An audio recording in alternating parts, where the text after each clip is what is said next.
মুহতারাম হাজিরিন, আল্লাহ পাক রব্বুল আলামিন আমাদেরকে বুঝবার তৌফিক দান করেন। বেশি কথা বললে মূল কথাটা হারায় ফেলবেন, এই জন্য আমি আর আজকে অন্য কোনো কথা বলবো না।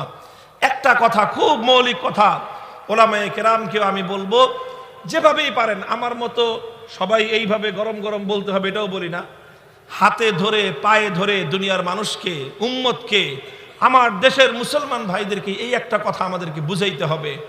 আবারও বলছি, রাজনীতির পথ ধরে আমার যতটুকু আমার এই সমাজ নিয়ে স্টাডি, এই সমাজ নিয়ে, এই সমাজের ইয়াং জেনারেশন নিয়ে আমি অনেক স্টাডি করেছি। আমার স্টাডি এবং আমার পর্যবেক্ষণ হলো, রাজনীতির পথ ধরে আমাদের এই সমাজের মুসলমানদের মধ্যে হাজার নয় লক্ষ লক্ষ মানুষ বেঈমান হয়ে যাচ্ছে। কেন? কারণ আপনি দেখবেন, আমি তো দেখি নাই, কোরআনের কথা বললে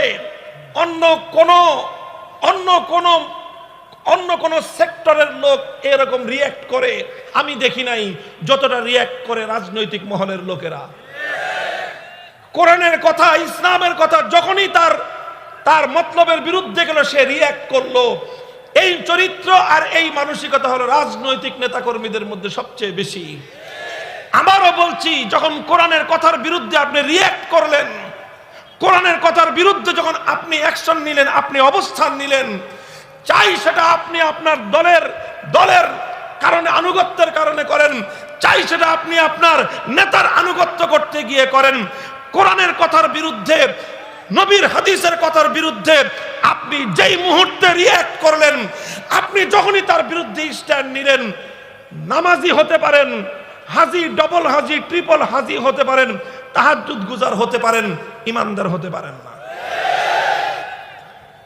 মুহতারাম হাজিরিন, এই জন্য ঈমানের এই মেহনত ঘরে ঘরে আল্লাহ পাক ব্যাপক করার তৌফিক দান করুন।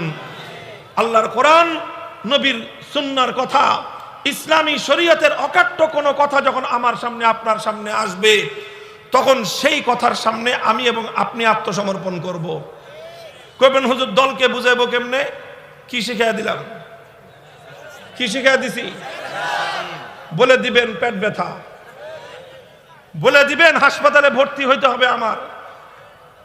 আরে ভাই, হাসপাতালে তো ভর্তি হওয়া লাগতেই পারে, আজকে না হোক কালকে। আর হাসপাতাল মানে খালি ওই হাসপাতাল না তো, মানুষের আত্মার হাসপাতালও তো আছে। কি বলেন?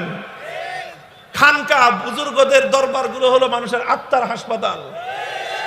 কবেন হাসপাতালে অ্যাডমিট আছি বলে হুজুরের কাছে এসে পড়বেন, হুজুরের কাছে এসে বলবেন যে হুজুর আজকে এমন কর্মসূচি, যেই কর্মসূচি কোরআনের বিপক্ষে, কাজী আজকে আমি যাব না, এই জন্য হাসপাতালে অ্যাডমিট।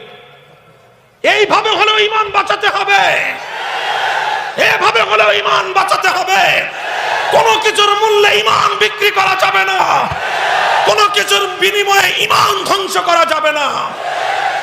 আল্লাহ পাক রব্বুল আলামিন আমার ইয়াং জেনারেশনকে, আমাদের যুব সমাজকে, আমাদের রাজনৈতিক দলগুলোর নেতা কর্মীদেরকে আল্লাহ পাক ঈমান নিয়ে কবরে যাওয়ার তৌফিক দান করেন। ওয়া আখিরু দাওয়ানা আলহামদুলিল্লাহি রাব্বিল আলামিন। আসসালামু আলাইকুম ওয়া রাহমাতুল্লাহ।